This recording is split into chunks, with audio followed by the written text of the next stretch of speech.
So this is St. Francis's quote of seek more to understand than to be understood, right? Seek first to understand.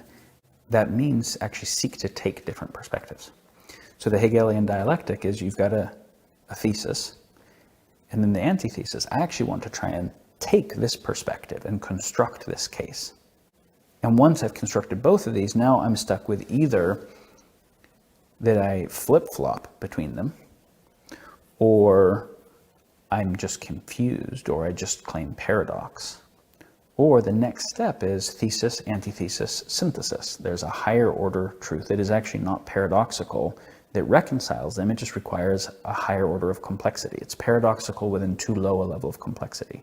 Einstein's, you can't solve a problem at the level of complexity.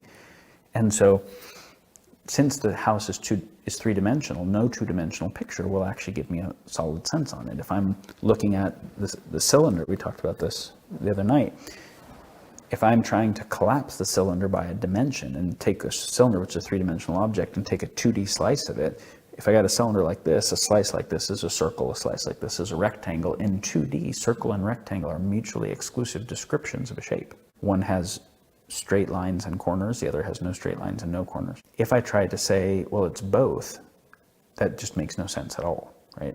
If I say, well, it must be part of both, so it's a rounded rectangle, well, it has no truth at all.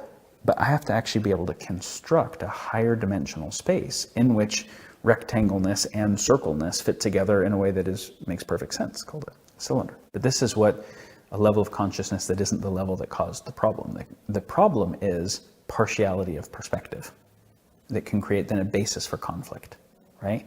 So then there is a higher order that is able to reconcile those.